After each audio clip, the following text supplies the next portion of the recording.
Good evening, welcome to the channel, thank you for joining me. That ridge up there, that's Crib Goch, and it's something I've wanted to do for a couple of years now, just never got round to it. So this evening I thought, jump on the bike, get myself over to Snowden and get Crib Goch done.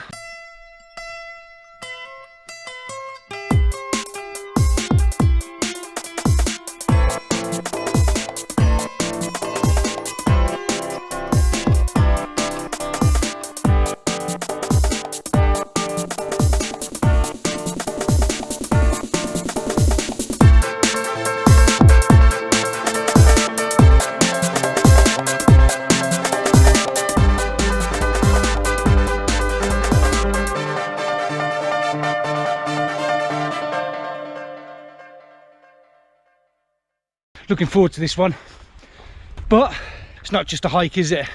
It's an overnighter as well. So I've got my bivvy bag with me. It's going to be a nice cool evening, so I'm just using the jungle pack, snug pack blanket thing. So I think once I get up onto the mountain somewhere up there and find a flat spot, I'll do a load out. We'll have a look what I've got with me, and yeah, should be fun. I need to get off the road really. We can have a proper chat then once I'm up on the track. So it's 9 o'clock now. We've covered oh no, just under 2 miles. Just under 2 miles I've done. So oh yeah, okay, that'd be about right. Yeah, I came off the road, found the footpath. So this isn't on the Ordnance Survey maps as a proper footpath. It's a permissible path, so the landowner allows people to go through it. So it's not very well marked. They don't have to. I'm gonna have to get the head torch out in a short while, stop and get some night gear on, because it's going to get dark, and I've got to get. So see the building over there, I've got to sort of follow the path round on the other side of this building, then start coming up mountain, and then start making my way up. So whatever I am in about an hour's time is where I'll be looking to bivvy. It's getting quite dark now, and to be honest with you, I'd like to be off this permissive pathway before it gets much darker. And there's bits back there where I lost it completely, and then you sort of like flap around in a swamp for a bit, see a little marker. So I don't know how clear the marker is. There's a marker about there, just about to see it. Gets much darker, oh, and you don't see things like that. So yeah, I'd like to get off here before it gets much darker, otherwise a twisted ankle or something like that and the whole thing's over before it's began. So I'm sort of at the point now where Crib Goch is that way, the rest of Snowden is that way, the easier path. So I now need to think about where I'm going to spend the night. This is a really good spot actually. I was a bit worried because I didn't know if I was going to find a decent flat spot. And then all the way up here I was looking, thinking I'm getting close to because the start of the climb to Crib Goch is just there. And I was just getting worried that I'm not going to find a spot. But this is absolutely perfect.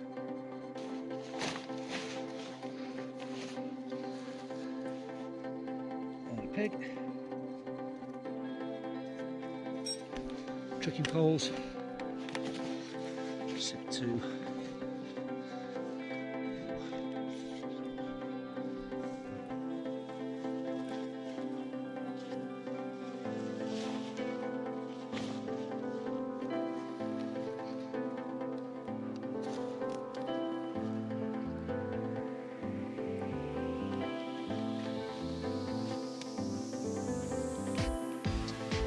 So a quick look around where I'm staying tonight. I mean, first of all, it's Snowden.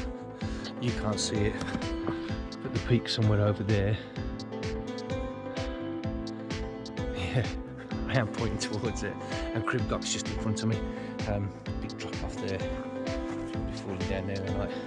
But I found this nice little bit of a plateau, so I set up the bivvy bag using these poles in the little porch area and quick walk around. It's quite a large area, so I'm not going to worry about if I need to get up for a wee in the night. There's people down there coming on their way up.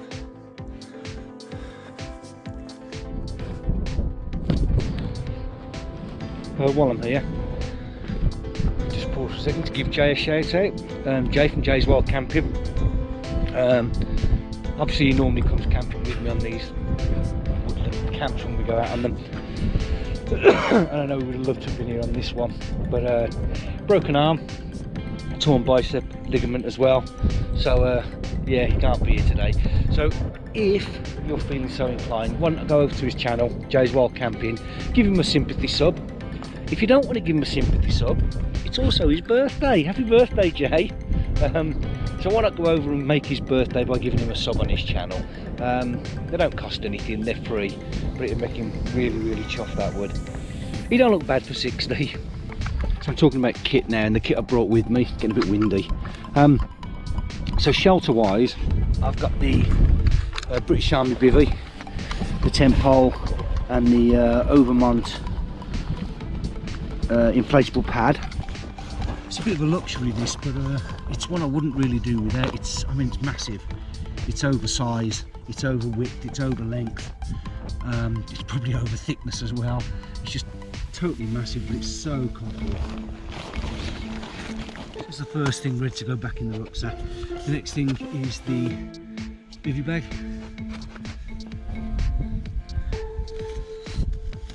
And that's that ready to go away. The other part of the sleeping system is the jungle blanket. So no sleeping bag on this one. It's so mild at the moment. I mean, even now, sort of 4 o'clock in the morning, you'd expect it to be cold, and it's not. So that's the snug pack in its compression sack. So I can start putting these into the into my little 35 litre rucksack. Okay, sack. This can come off. This does compress down, but I'm not going to compress it down. I'm just going to put it in loose because it fills the gaps better and makes better use of the space. And the jungle blanket can go on top there. Other bits of kit, so that's my windproof. Come back to that in a second. 6 pegs and 6 tarp clips and some small amount of cords. That's all that's needed for the setup that I was using. Other things that I bring with me: the adjustable walking poles. They form the rigid sides of my shelter. Food wise, I'm only really here. I came down yesterday. I got here about I got down the bottom there about 8 o'clock, and then I walked up. So I'd already eaten before I even left to come here, and I'll be sort of almost back home before midday. So I didn't really need to bring any food with me. I do bring some a little bit of safety gear with me as well. So, trowel, you all know what that's for. That's for after the trowel, toilet paper. Emergency bivvy bag. This just goes everywhere with me. You never know when you're going to need that sort of extra level. Pen knife, again, just goes everywhere with me. Water filter. First aid kit, again, goes everywhere with me. Various tablets, which I'm going to take one now because I've got such indigestion. Gloves I don't normally bring with me, but I've come on the motorbike, and I'm not sure what crib block's going to be like. I don't know whether it's going to be like a mad scramble, so I thought, you know what, I've got them with me, I may as well take them up. If I use them, I use them. If I don't, I don't. Rather have them and not need them, than need them and not have them. And then this is all the filming kit. So in here I've got the drone and the spare batteries for the GoPro. GPS, more of a backup these days. I've got, and I know people are going to have a go at me for this, I haven't got any paper mapping, I've only got digital mapping, but I've got 3 lots of digital mapping. I've got the GPS unit there, which has never let me down. Obviously everybody's got mapping on their phone. I've also got mapping on the watch.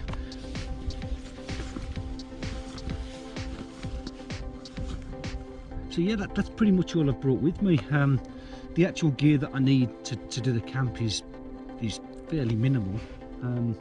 Most of the weight, or rather a lot of the weight, is in this, because that's like I say, batteries and stuff. But that's it, yeah. So just doing the usual leave no trace check. That's where I was. Picked up everything, picked up everything, picked up everything. Right, the sun is coming up over there, so I'm going to start going up there where the rest of those lights are. It's busy today, there's a lot of people up there. Right then, see you later.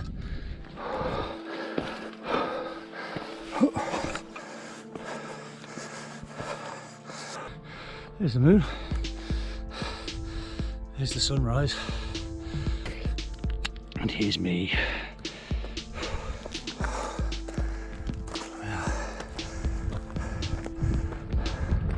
I've got about 50 minutes before sunrise. It's looking good, so over there where dawn's breaking. Lights down the bottom, if you can see them, that's Penny Pass.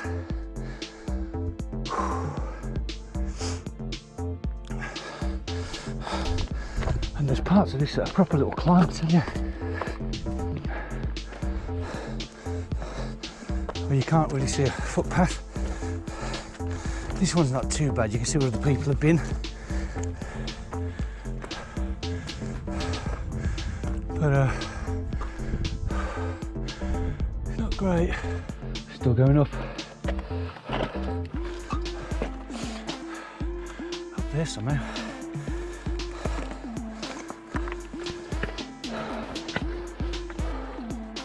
Oh, he's smooth.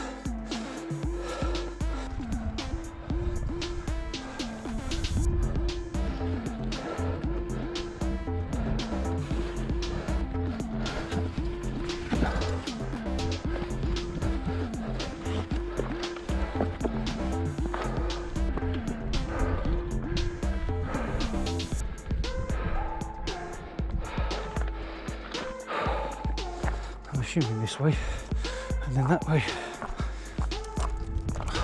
That was a tricky bit, that last bit, because it was quite vertical. A lot of arm work as well required to sort of drag yourself up. Some of the tricky bits. This doesn't seem too bad, and it would appear to be sort of flattening off a little bit. It doesn't seem as steep as it was back there anyway. Fantastic view though, isn't it? That's where I've just come from.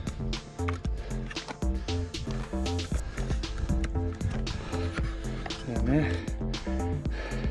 And somewhere around about there, I think, is where I spent the night and where I was an hour ago.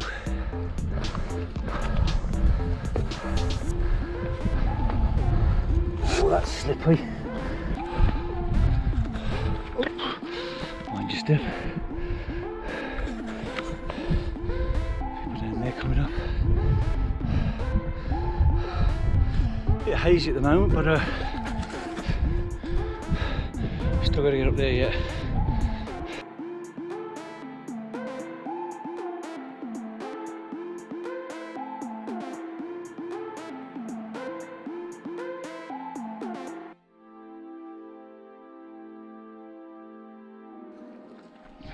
Start of the ridge, which goes, excuse me, sorry, which goes over there. Oh, try not to fall, that would be disastrous right now.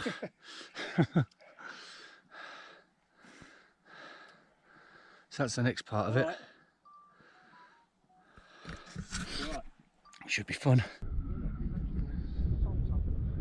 This is Martin, who I've just bumped into. We've been battling our drones up in the air up there. Martin's training for Everest.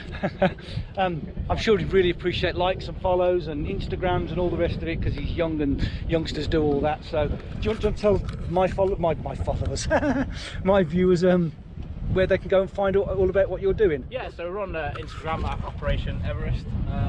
Basically, it's just a journey from being a novice hill walker, kind of doing this kind of thing, to high altitude mountaineering and everything in between, basically. So a couple of peaks that we've got planned. So I'm doing Mont Blanc and Grand Paradiso in a couple of months, and then obviously next year, sorry, it'll be on to Nepal and the bigger mountains, eventually training towards the big one. So yeah, at Operation Everest on Instagram. Appreciate the likes and the follows. Nice one. Nice one. Jealous as I am, I tell you. I'm going to head off that way now. See you in a bit. The old shaky legs have died down a bit. You don't want to be doing this on sort of you know, shaky legs. That's a hell of a drop down there, isn't it? I can already feel the heat from that sun starting to come through. Bloody hell, it's a ridge and a half, isn't it? That way come, that way to go. Bits of this are pretty dicey, you know. But I think that's why people come here, isn't it? For the bits that are pretty dicey.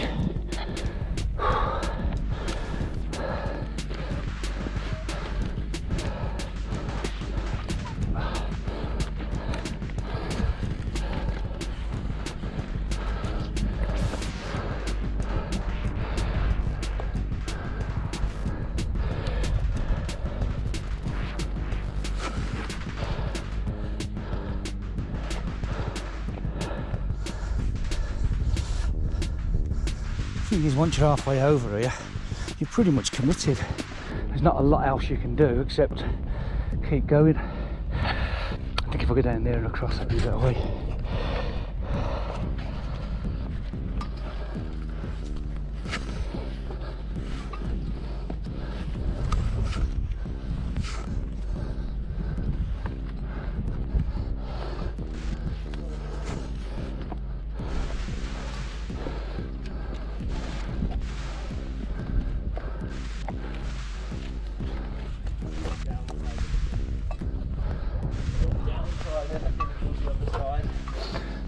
Oh yeah.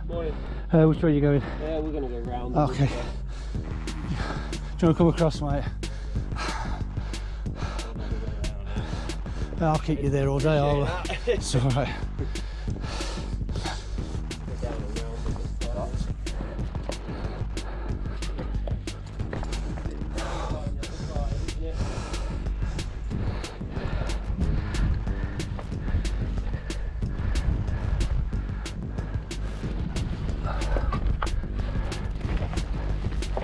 Oh.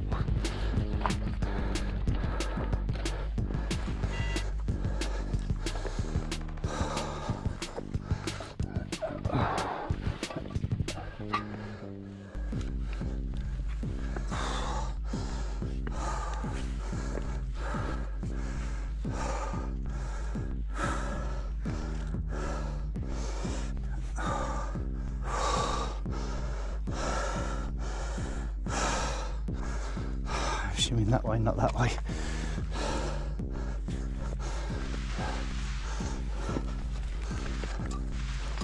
Of course I could be wrong.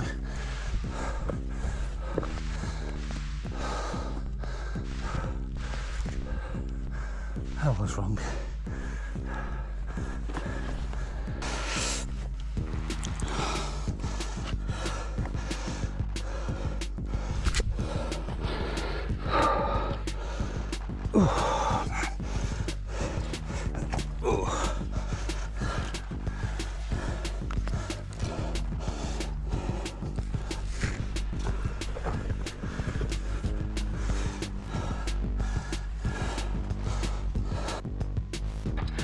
As promised, time for a quick shout out.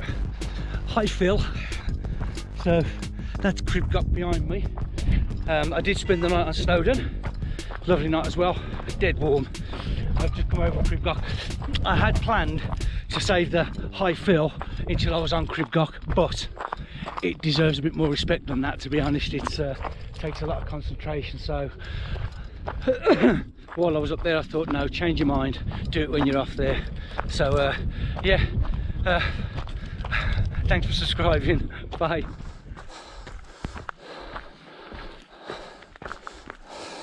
Good goes.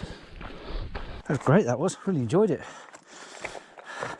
A bit nerve-wracking at times, but then that's part of the fun, isn't it? That little bit of adrenaline rush you get when you turn your back and your roll mat gives you a little nudge sideways. Yeah, but the legs started to cramp up after I'd done that bit. So heading back down towards the miners track now. Oh, see, that's the problem. I can't sit down and slide with this lump on my back. Where am I trying to go? Pay attention to the path.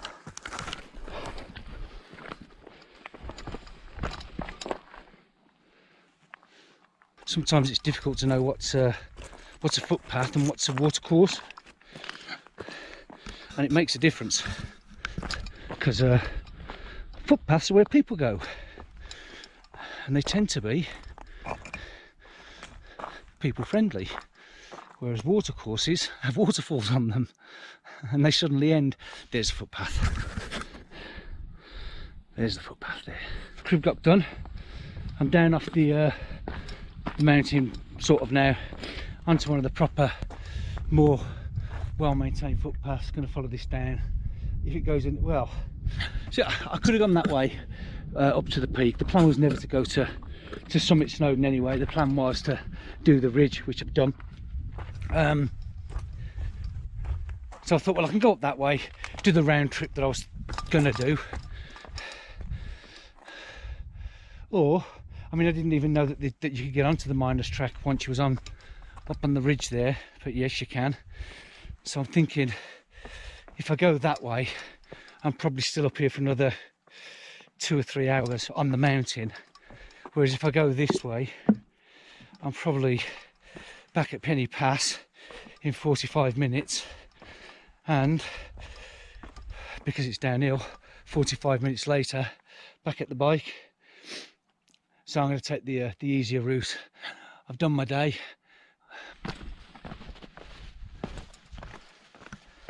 Gorgeous morning on the peak track now.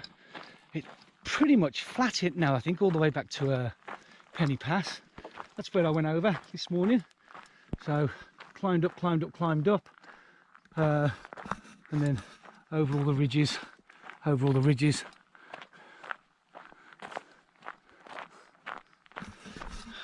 Great climb, knackered now. Having trouble with a bit of cramp as well. But you know, that's what exercise will do to you, innit? Got some water from the reservoir. Got the old Sawyer on it. These are the people that think 8 o'clock's an early start. They're going to be surprised when they're at the top and they've got a queue. Hello, pup. Morning. Hiya, morning.